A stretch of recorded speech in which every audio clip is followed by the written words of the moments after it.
This channel does not promote any violent, harmful, or illegal activities. All content provided by this channel is meant for an educational purpose only. প্রথমে নজর রাখবো পানাগড়ের খবরে, কারণ দুটো গাড়ির রেশারেশির জেরেই দুর্ঘটনায় পড়ে সুতন্দ্রাদের গাড়ি। এই মুহূর্তের বড় খবরে নজর রেখেছি আমরা। UEM Jaipur is a perfect target for prospective students aspiring for good jobs, good education with future-ready skills. Eve teasing এর ঘটনা ঘটেনি বলে দাবি করছে পুলিশ। যদিও পুলিশের এই দাবি মানতে নারাজ সুতন্দ্রার আত্মীয় এবং প্রতিবেশীরা। সমস্ত ঘটনাকে এভাবে সাজানো বলা হচ্ছে অভিযোগ পরিজনদের। আত্মীয় পরিজনরা, প্রতিবেশীরা তারা কি বলছেন সিপি শোনাবো। যারা প্রত্যক্ষদর্শী রয়েছে তারা তো পরিষ্কার প্রথম থেকেই বারে বলছে, যে গতকাল থেকেই বলছে, রাত্রির থেকে বলছে যে আমাদেরকে বুদ্ধুদের পেট্রোল পাম্পে তেল ভরার পর তারা আমাদেরকে ধাওয়া করে এবং শেষ পর্যন্ত সেটা পানাগড়ে যে রাইস মিল, সেই রাইস মিলের চূড়ান্ত তার নিষ্পত্তি হয়। তারা যখন সোজা যেতে যায়, গাড়িটা সামনের দিকে আটকায়, তখন তারা অন্যদিকে যেতে গিয়ে ধাক্কা মারে এবং সেই ধাক্কার পরিপ্রেক্ষিতে গাড়িটা উল্টে যায় এবং সুতন্দ্রার মৃত্যু তৈরি করা হলো। সেটা গোটা রাজ্যের সমস্ত ঘটনাকেই এরকম ভাবে সাজিয়ে বলা হচ্ছে, যার কি আপনারা জানেন, সকলেই জানেন। এটা কটেন অফ কোনো করা হয়নি। ওখানে তো যদি আপনারা কভার করেন, আপনারা যদি গ্লাস ধরেন তো আপনাদের ফিঙ্গারপ্রিন্ট চলে আসবে। ওগুলো এখনো আমি লাস্ট যখন দেখেছি তখনও গ্লাসগুলো ওরকম করে পড়ে আছে। এই ইনভেস্টিগেশন আমি তো নিউজ দেখছিলাম যে এটাকে নাকি রেশারেশি ঘোষণা করা হয়েছে। তো একদিনের মধ্যে তো পুলিশের বক্তব্য যে রেশারেশি কেস, এটা কিভাবে সম্ভব? বক্তব্যগুলো শুনলেন আপনারা। এর পাল্টা সিপি কি দাবি করেছেন শোনাবো। এটা একটা কুৎসা, একটা বিভ্রান্তি ছড়ানোর চেষ্টা হচ্ছে। আমাদের কাছে যে এখন অবধি আমরা ইনভেস্টিগেশন পেয়েছি কি এখানে কোনো ইভটিজিংয়ের কোনো ঘটনা হয়নি, কোনো ইভটিজিংয়ের কোনো ঘটনা এখানে নেই। এখানে পিওর একটা দুটা গাড়ির মধ্যে এটা বলতে পারেন কি ওভারটেক করার মধ্যে এটা ইনিশিয়ালি স্টার্ট হয়েছিল এবং তারপরে পুরো ঘটনাটা আমাদের যে মেনলি সিসিটিভির মধ্যে ইনিশিয়ালি একটা হালকা কোলিজন দুটা গাড়ির মধ্যে হয়েছিল এবং ডিভাইডার সঙ্গে হয়েছিল। তারপরে কিন্তু ডেফিনেটলি যে চেজিং হচ্ছে সেটা ভিকটিমের গাড়ি চেজ করছে অন্য গাড়িটাকে। কমপ্লেন্ট যে দিয়েছেন উনিও ভিকটিমের গাড়িতে ছিলেন, কমপ্লেনে কোনো কটূক্তির কোনো কথা বলা নেই। এই ছাড়া আমরা ওদেরকে জিজ্ঞাসাবাদ করেছি, স্টেটমেন্ট নিয়েছি, সেখানেও ওরা এটাই বলেছে যেটা আমি আপনাকে ব্রিফ করলাম কিভাবে ঘটনাটা হয়েছে। ওখানে কোনো কটূক্তি বা কোনো ইভটিজিংয়ের কোনো ঘটনা ওনারা বলেন। সাদা গাড়ি ছাড়া তারা কেন এখনো পর্যন্ত তাদের কাউকে এখনো কি আপনারা শনাক্ত করতে পেরেছেন? আমরা ডেফিনেটলি আমরা ওদেরকেও জিজ্ঞাসাবাদ করব, ওদেরকেও যা আইনি ব্যবস্থা আছে সেটা নেব। সরাসরি চলে যাব, আমাদের সহকর্মী আশিক ইনসান রয়েছেন আমাদের সঙ্গে। আশিক, গতকালে পানাগড়ের যে ঘটনা, সেই ঘটনায় প্রথমে ইভটিজিং এর তত্ত্ব উঠে আসছিল, কিন্তু পুলিশ একেবারে সেই ঘটনাটাকে নস্যাৎ করে দিচ্ছে। পুলিশ বলছে যে ইভটিজিং এর কোনো ঘটনাই ঘটেনি। কি তথ্য আসছে?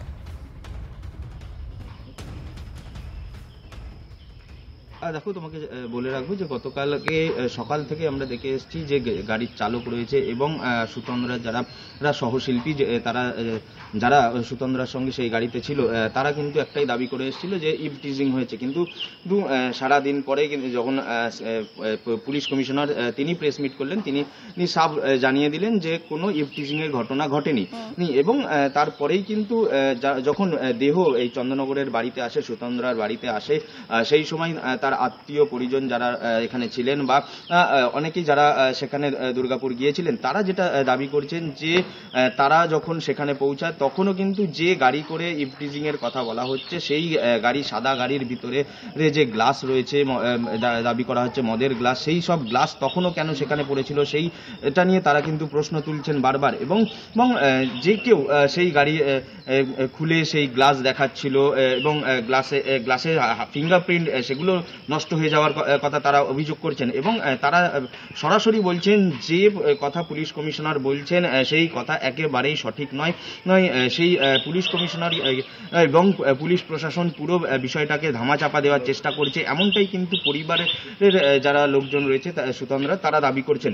এবং পাশাপাশি তোমাকে জানিয়ে রাখবো যে এই সুতন্দ্রা দীর্ঘদিন ধরেই কিন্তু সে বিভিন্ন জায়গায় অর্থাৎ বিহার বা পাটনা এই অঞ্চলে, ঝাড়খণ্ড এইসব অঞ্চলে শো করতে যেত, কিন্তু এমন ঘটনা যে ঘটবে সে ঘুণাক্ষরেও টের পায়নি। এবং মূলত তাদের আরও একটা অভিযোগ যে তার সঙ্গে যারা ছিল তাদেরকে সেখানে আটক করা হয়েছে, তাদের যখন তারা ফিরছিল সেই গাড়ি ঘুরিয়ে নিয়ে গিয়ে তাদের বয়ান বদল করানোর একটা অভিযোগ তুলছে পরিবারের লোকজন। রনিপা, আচ্ছা, বেশ, অনেক ধন্যবাদ আশিক, তুমি নজর রাখো।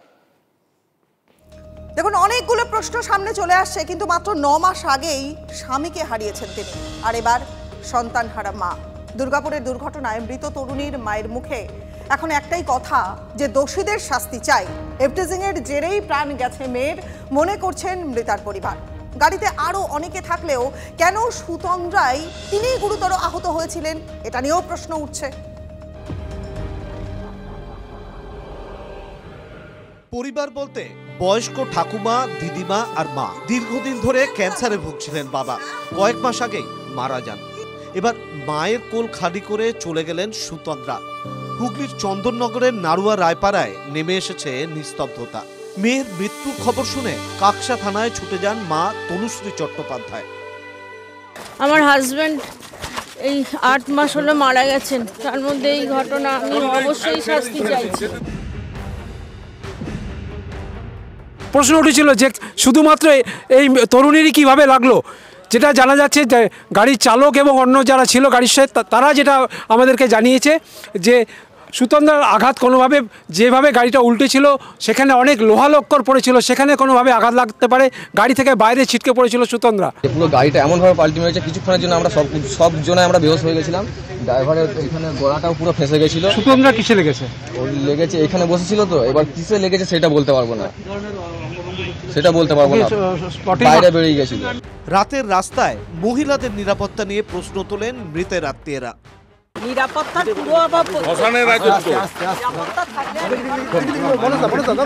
এদিন মৃত তরুণীর মায়ের সঙ্গে ফোনে কথা তিলোত্তমার পরিবারের। একে অপরকে সহানুভূতি কন্যাহারা দুই মায়ের। রাজ্যের নারী সুরক্ষা নিয়ে প্রশ্ন তুললেন তিলোত্তমার বাবা।